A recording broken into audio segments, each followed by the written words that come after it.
Après les turbulences tibétaines de sa naissance, les aventures périlleuses de son adolescence, voilà que le Yangtze, jeune adulte, devient un long fleuve tranquille. On dirait des tableaux traditionnels chinois, enveloppés dans une brume mystérieuse. Oui, il est beau le fleuve bleu lorsqu'il a enfin trouvé la sérénité millénaire. Il y a bien çà et là quelques barges qui viennent draguer gravillons et sables pour l'industrie de la construction, mais pour l'essentiel, son eau sert à l'irrigation d'une multitude de potagers. On le bichonne, le fleuve, on le câline. À travers ces temples qui ponctuent son cours, à grand renfort de Bouddha ou de divinités taoïstes, c'est qu'il ne faudrait pas qu'il se fâche. On le bichonne et on le protège. Ici, une gigantesque forteresse du XIIIe siècle montait la garde au confluent d'un de ses bras.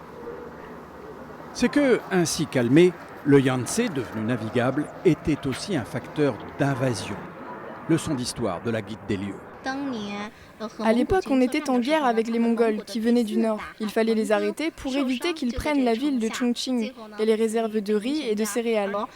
Le siège a duré 36 ans. La voilà, la ville de Chongqing, toujours inviolée. Elle occupe une place stratégique, là où le Yangtze est rejoint par un de ses principaux affluents, le Jialing. La ville a été construite sur cette sorte de péninsule escarpée entre les deux fleuves. Avec ce renfort du Jialing, le Yangtze prend alors toute sa puissance et va dévaler 2000 km jusqu'à l'océan, jusqu'à Shanghai, en étant navigable.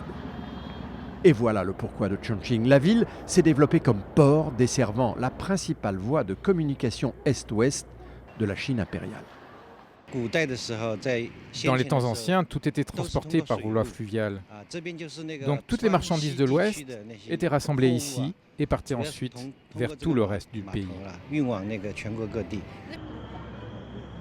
La ville était donc stratégique, mais aussi, comme tous les grands ports, très active et riche. Belle aussi, une architecture très spéciale dont il ne reste plus que ce quartier autour d'un temple magnifique et de quelques rues commerçantes qui sentent bon la Chine éternelle.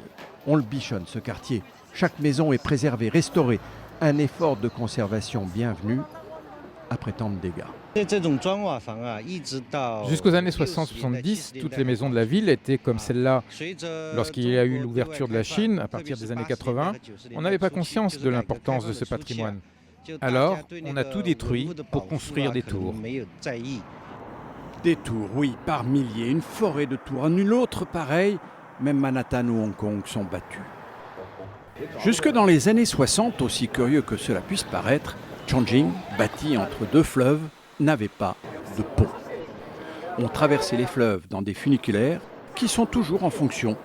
Sympa, mais pas très pratique. Surtout quand la ville s'est développée d'une manière aussi exponentielle, au point d'atteindre aujourd'hui 14-15 millions d'habitants. Elle a maintenant une trentaine de ponts, des embouteillages et un métro.